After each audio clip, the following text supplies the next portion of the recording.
trabalho legal dessa semana você vai ver. A homenagem aos 15 anos da Comissão Nacional para a Erradicação do Trabalho Escravo. O simpósio para discutir o combate ao tráfico de pessoas no Distrito Federal. A entrevista no estúdio do programa é sobre assédio moral e sexual no esporte. Tudo isso e muito mais você confere a partir de agora. Está começando agora o Trabalho Legal, um programa do Ministério Público do Trabalho em parceria com a Associação Nacional de Procuradores do Trabalho. O Ministério Público do Trabalho participou de um simpósio para discutir o enfrentamento ao tráfico de pessoas. Entre 2014 e 2017, o MPT recebeu mais de 1.000 denúncias de aliciamento de tráfico de trabalhadores. O simpósio ocorreu na sede da Defensoria Pública da União, em Brasília. O objetivo do debate foi compartilhar experiências entre as instituições que atuam no combate ao tráfico de pessoas. O procurador-chefe do trabalho da 10ª Região, Irlan José Peixoto do Prado, representou o MPT no evento. Essa temática do tráfico de pessoas diz respeito a todos nós na medida em que afeta os direitos humanos, né? Quando se fala em tráfico de pessoas, se fala em desrespeito à dignidade do ser humano.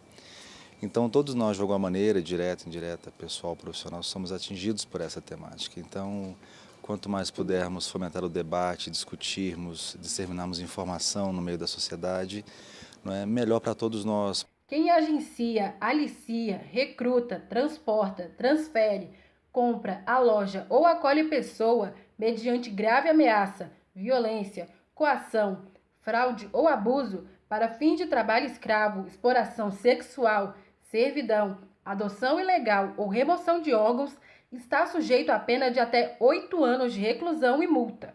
Além de ser crime, o tráfico de pessoas é porta para violação dos direitos trabalhistas e, por isso, deve ser denunciado ao MPT.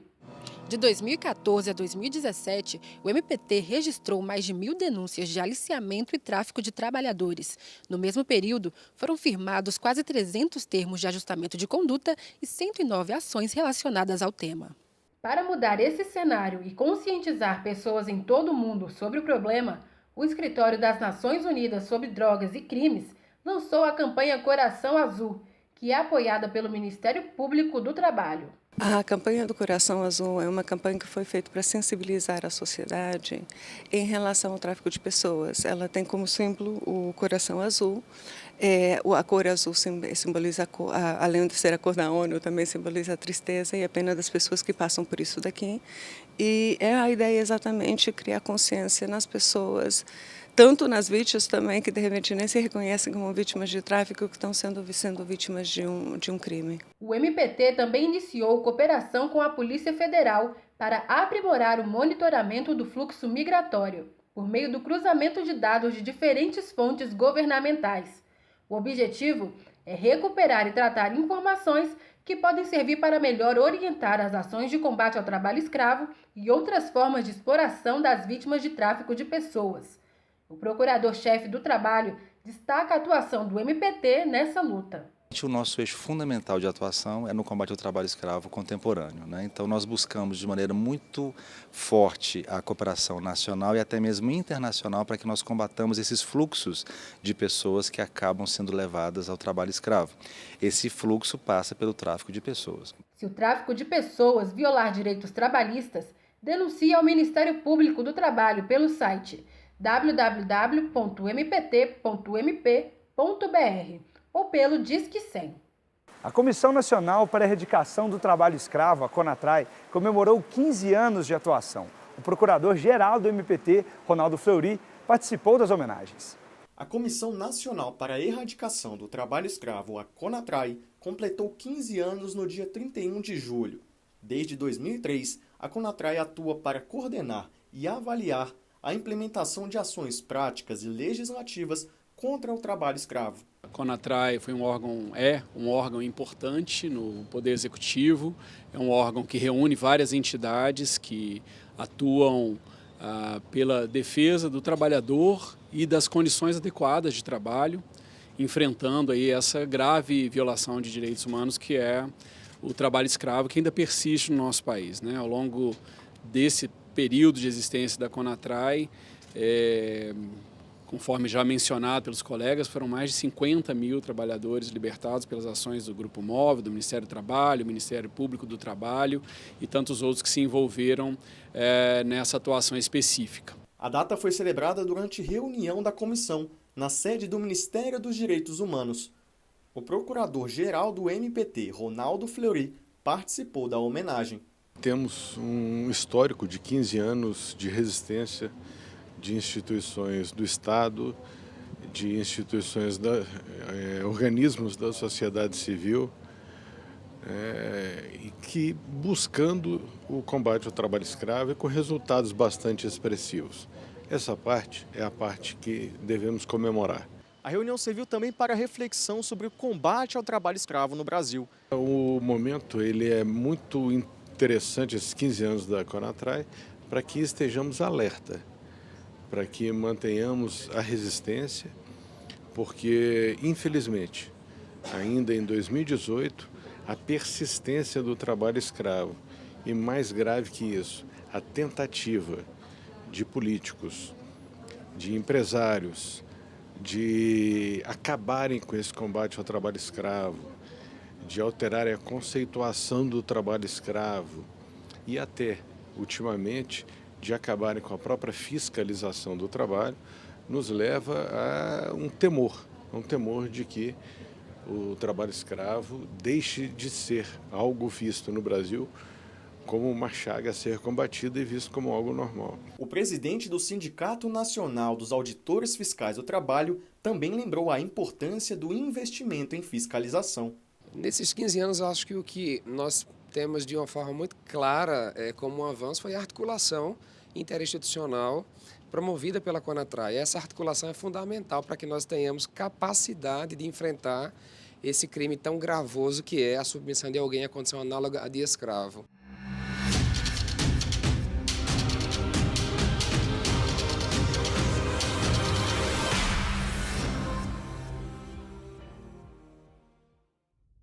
É preciso flexibilizar a concessão de registro de agrotóxicos para permitir a entrada de produtos mais seguros no Brasil? Não, na verdade, a lei vigente, que é a lei de 1989, e os próprios procedimentos internos da Anvisa, do MAPA, do Ministério da Agricultura e do IBAMA, eles já prevêem que um agrotóxico menos tóxico, né, ou seja, mais seguro, ele fure a fila, vamos dizer assim. Então, hoje tem se falado muito sobre a longa fila de agrotóxicos, né, mas o que esses órgãos até estão esclarecendo é que a fila, às vezes, não são de produtos diferentes, né? Os produtos com novas moléculas são poucos, né? Nessa fila que eles dizem longa. Às vezes a fila é longa porque são outros nomes comerciais, outras empresas que estão querendo aportar produtos com as moléculas que já existem, a maioria já existe no mercado. Depois do intervalo, você vai ver uma entrevista no estúdio do programa com os procuradores Glaucio Araújo de Oliveira e André Alino Lopes sobre assédio moral e sexual no esporte. A gente volta em 1 minuto.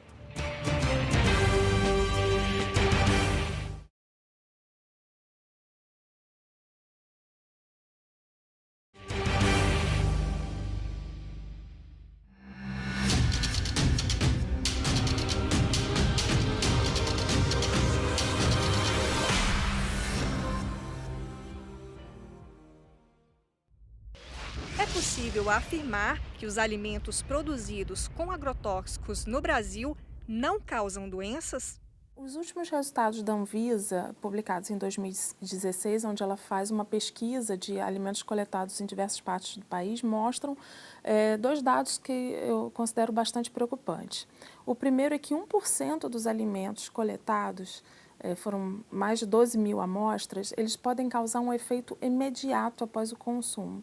Ou seja, logo após o consumo, a pessoa pode desencadear alguns efeitos como diarreia, vômito, irritação na pele, etc. Então, quer dizer, isso é muito preocupante. 1% tem quantidades elevadíssimas.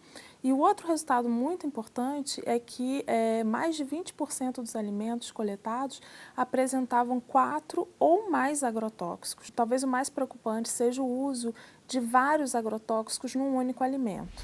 A entrevista de hoje no Estúdio do Trabalho Legal é sobre o combate ao assédio moral e sexual no esporte. O MPT já assinou acordos de cooperação com 4 confederações esportivas e lançou uma cartilha com orientações aos atletas. Há 10 anos, a campeã das piscinas rompeu o silêncio e se tornou uma das principais vozes contra o assédio sexual no esporte. Aos 9 anos, quando aconteceu, eu não tinha ideia de que eu tinha sido abusado. Eu sabia que tinha havido um toque, né, e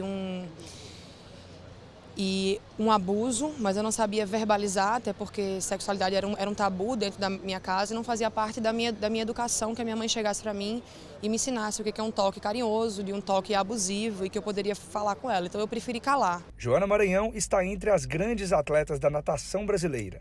Acumula medalhas de prata nos Jogos Pan-Americanos e está entre as 2 nadadoras brasileiras que chegaram a uma final olímpica. As vitórias conviveram com as marcas do abuso praticado por um treinador. Eu faço acompanhamento com psiquiatra, com psicólogo. É uma montanha-russa muito pesada de enfrentamento e a compreensão de que a gente não supera um trauma, a gente aprende a conviver com ele. Na última década, muitos outros atletas enfrentaram o medo e o preconceito e denunciaram casos de abuso sexual. O Ministério Público do Trabalho passou a atuar junto às entidades esportivas para auxiliar no combate e na prevenção do assédio sexual e moral. 4 confederações já fecharam acordo com o MPT.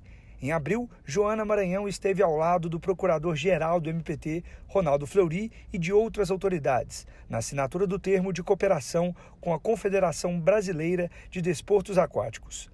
Em junho, foi a vez da Confederação Brasileira de Judô, com a presença das campeãs olímpicas Rafaela Silva e Sara Menezes. As confederações brasileiras de ciclismo e de ginástica também assinaram os acordos. Os procuradores também têm participado de palestras como essa que aconteceu durante o Campeonato Brasileiro de Ginástica Olímpica. Outra ação foi o lançamento de uma cartilha com orientações que ajudam a identificar os casos de assédio moral e sexual e apontam caminhos para denunciar. O guia tem uma edição voltada aos atletas paralímpicos. Para conversar sobre esse assunto, o Rafael Silva recebe os nossos convidados no estúdio do programa. Olá, eu estou ao lado da procuradora Andréa Lino Lopes. Seja muito bem-vinda. Muito obrigada. Eu gostaria de registrar aqui a alegria de poder estar aqui falando sobre um tema de assédio moral e assédio sexual nos esportes, que é tão caro ao Ministério Público, bem como a toda a sociedade. Recebemos também o Procurador Regional do Trabalho, Glaucio Araújo de Oliveira. Seja muito bem-vindo também. Agradeço também a oportunidade de poder abordar esse tema tão relevante, de repercussão social para todos os operadores de direito e para a sociedade de modo geral. Doutor André, eu já começo perguntando o que caracteriza o assédio sexual no esporte. Bem, o assédio sexual tem como definição a constranger alguém no sentido de obter vantagem ou favorecimento sexual. Então, tem esse cunho sexual envolvido com a questão do assédio. Ele pode ser por intimidação ou ele pode ser por chantagem. Causar medo a alguém. De uma maneira geral, o assédio é em relação às mulheres, mas pode ser em relação a mulheres a homem ou pessoas do mesmo sexo. E pode ser também por chantagem, oferecer alguma coisa para que você obtenha essa vantagem ou favorecimento sexual. Doutor Glaucio, o MPT tem firmado acordos, inclusive com confederações esportivas, e como têm sido esses acordos? Bem, inicialmente, a Procuradoria Regional do Trabalho da 9ª Região do Paraná foi procurada pela Confederação Brasileira de Ginástica, buscando iniciativas, né? E nós demonstramos muito interesse, até porque nós temos até uma coordenadoria nacional que trata do tema do assédio moral e sexual. E depois, analisando a dimensão, né, desse tema e a repercussão dele, eu procurei a Procuradoria-Geral do Trabalho para que nós fizéssemos também com a Procuradoria-Geral do Trabalho toda essa divulgação, né, desse tema, começando com as cartilhas e também com audiências públicas, participação em eventos, não apenas restrito ao Estado do Paraná. Então, iniciou-se o convênio com a Confederação Brasileira de Ginástica, fizemos também um convênio com a Confederação Brasileira de Ciclismo, depois com a Confederação Brasileira de Esportes Aquáticos e agora também, ultimamente, com o Comitê Paralímpico. Então, a procura, né, a instituição do Ministério Público do Trabalho como referência, por ter estudiosos, especialistas, como o doutor André Lino Lopes, tem despertado o interesse dessas confederações para que a gente se aproxime e apresente, né, todo o conteúdo desse tema que é tão relevante para a sociedade. O senhor pode citar alguns exemplos dos tópicos desses acordos? Bem, os acordos eles são um tanto genéricos, eles divulgam a cartilha nossa e também nós temos interesse de participar, principalmente de eventos, congresso técnico, distribuir a cartilha e também discutir com técnicos, com dirigentes, com atletas, representantes de atletas, né, a melhor forma da gente atuar, até porque em cada esporte, em cada modalidade, é uma realidade própria. Então, nós queremos entender, né, e o mais importante é poder passar essa mensagem para todos os envolvidos. Doutor André, ao acompanhar o noticiário, a gente tem a sensação de que os casos envolvendo o assédio sexual têm aumentado, principalmente as denúncias, né? Aumentou realmente o número de denúncias ou aumentou a coragem de denunciar, ou os dois? Bem, a gente tem acompanhado por todo o noticiário, não só nacional, mas o noticiário também internacional, esse número considerável de denúncias. Pelas denúncias que têm chegado por meio do noticiário, vislumbram situações pretéritas, não só o que está acontecendo agora, mas situações pretéritas, principalmente de atletas em formação, que são crianças e adolescentes falando sobre passado, o que aconteceu com eles e denúncias também que têm demonstrado que isso acontece hoje. Isso só foi possível porque tem esse canal de confiança, porque tem essa sensação de confiança de que alguma coisa vai acontecer. Então, é necessário que essa denúncia aumente, não só das vítimas, mas também das pessoas que têm conhecimento, das testemunhas ou que tomaram conhecimento por qualquer outro meio, mas que haja uma punição e que haja também um remodelamento, toda uma conscientização desses atletas, dos dirigentes e de toda uma sociedade dessa mudança. Porque se não dermos uma resposta, o Ministério Público, a sociedade, as instituições, a essa demanda, a essa denúncia, pode ser também que ela deixe de existir. Então, o que a gente sente é que aumentou a confiança dessas pessoas para poder trazerem isso à tona, bem como a partir do momento que alguém traz isso, as outras sentiram também essa necessidade de falar. Não só no sentido de que não aconteça mais, mas também por causa de todos os danos psicológicos e físicos que essas pessoas sofreram e as pessoas que assistiram também.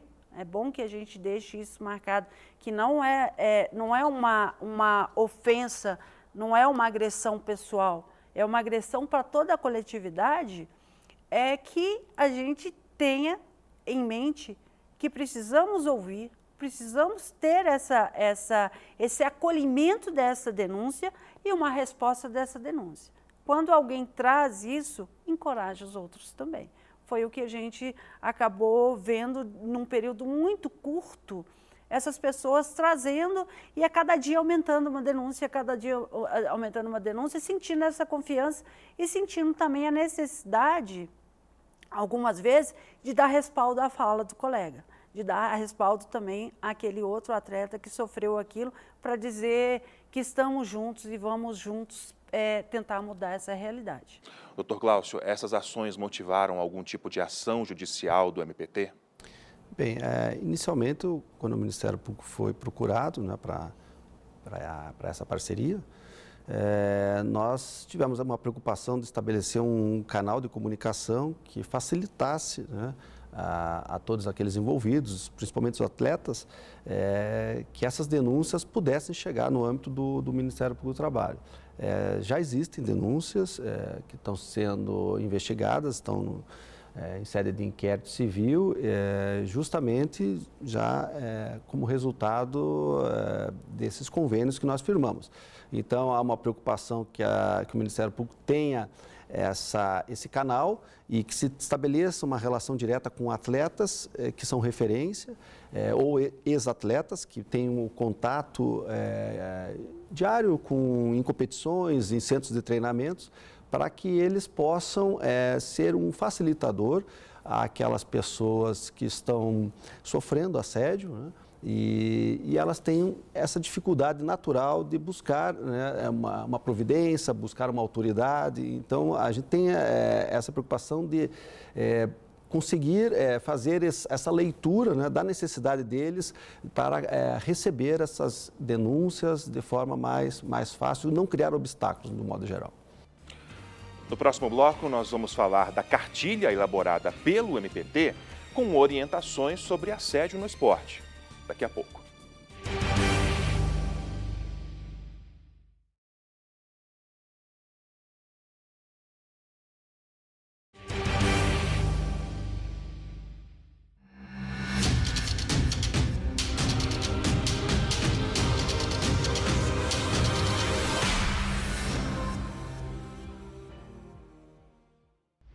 O projeto de lei que flexibiliza as regras sobre agrotóxicos libera o uso preventivo desses produtos.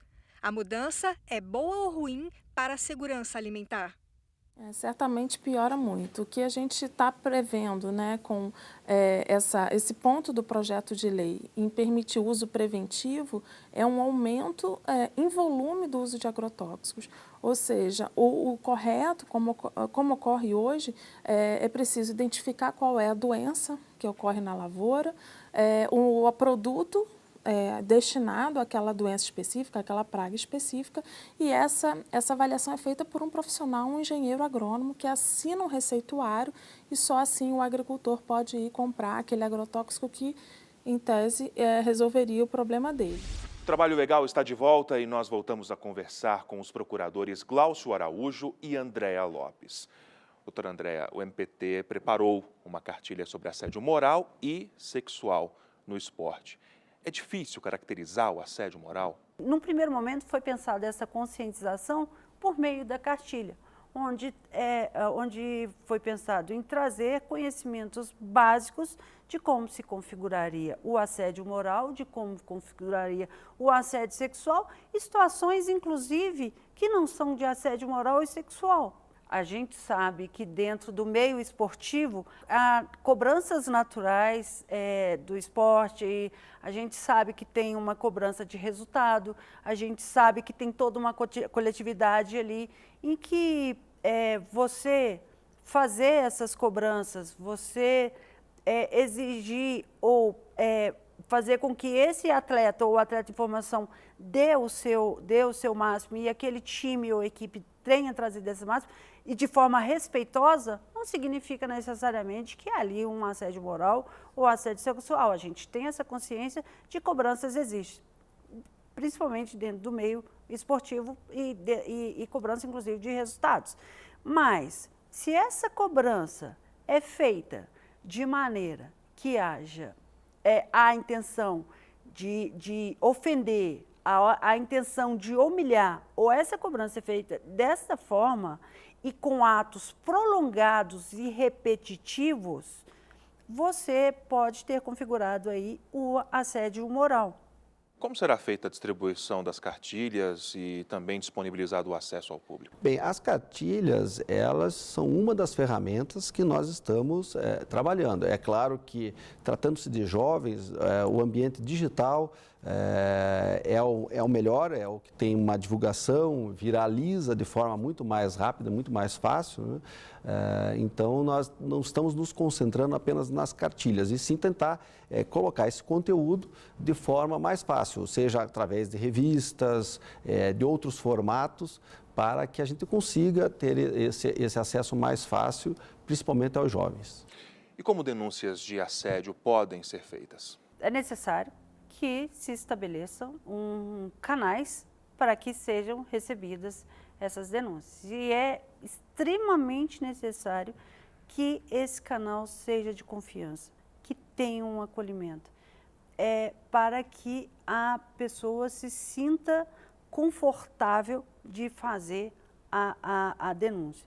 Então, ela pode ser feita por meio de assistência psicológica das próprias instituições, das ouvidorias ou qualquer outro canal que as instituições possam criar para que sejam ouvidas. E é necessário também que tenha um resultado desta denúncia, que daí tenha alguma solução para aquilo que foi levado à instituição. É interessante registrar também que o assédio moral e o assédio sexual, ele não está restrito no âmbito dos esportes. Ele está em todas as nossas relações dentro da sociedade. Não podemos aqui dizer que todo ambiente esportivo está contaminado pelo assédio moral e sexual, até mesmo porque temos conhecimento dos benefícios pessoais, coletivos e sociais do esporte dentro da vida de qualquer um de nós. Então, existem casos e eles devem ser combatidos não só com a repreensão, mas também com o conhecimento, com a prevenção e, neste caso, ele vai ser dado o devido encaminhamento, seja por qual canal for escolhido pela vítima, pelas testemunhas ou pelo denunciante, de uma maneira geral. Doutora Andréa, muito obrigado por ter aceito o convite. Eu que agradeço mais uma vez a oportunidade de estar aqui. Doutor Glaucio, muito obrigado por ter aceito o convite também. Eu agradeço a oportunidade. Acho brilhante a iniciativa de algumas confederações que estão nos convidando para participar de reuniões, de eventos durante as competições ou na véspera de competições, quando todas as comissões técnicas estão presentes. Então, é o momento do Ministério Público atuar como ouvinte e receber as solicitações dessas entidades, dos dirigentes, dos atletas e dos próprios técnicos. Em uma palestra recente que nós fomos, a preocupação deles, dos profissionais de psicologia, né, no sentido de ter uma atuação mais dinâmica, né, quanto ao tema. E também o que está despertando o interesse na sociedade são patrocinadores master que estão chamando o Ministério Público para discutir o tema e compor cláusulas nos contratos de patrocínio, exigindo uma postura de acordo com a cartilha e com o conteúdo que o Ministério Público tem apresentado em relação ao combate ao assédio moral e sexual.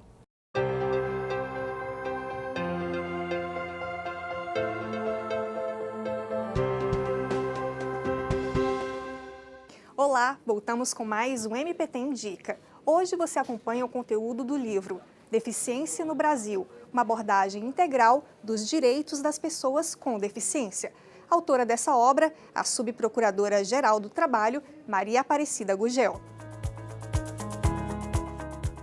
Trata-se de uma antologia escrita em várias mãos, com vários autores que se dedicam a estudar o direito da pessoa com deficiência. Faz uma abordagem sobre todos os aspectos da vida da pessoa com deficiência, né? Do ponto de vista constitucional, do ponto de vista legal, abordando aspectos da educação, do trabalho, da saúde, do lazer, do turismo, do esporte, ou seja, todos aqueles direitos que todas as pessoas, incluídas as pessoas com deficiência, têm.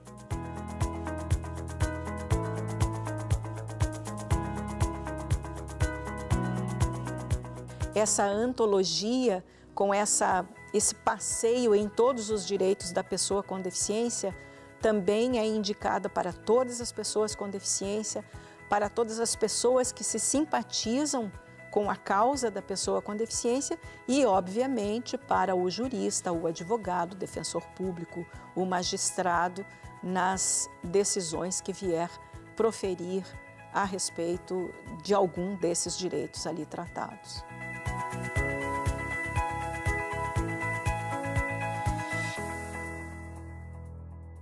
Antes de encerrar, lembro que a sua contribuição é muito importante para a gente. Por isso, sugestões de reportagens podem ser enviadas para trabalholegal.pautas@gmail.com. Agora, para acompanhar as ações do Ministério Público do Trabalho, basta acessar o portal www.mpt.mp.br e também nossas redes sociais. Obrigado pela audiência e nos vemos na semana que vem. Tchau!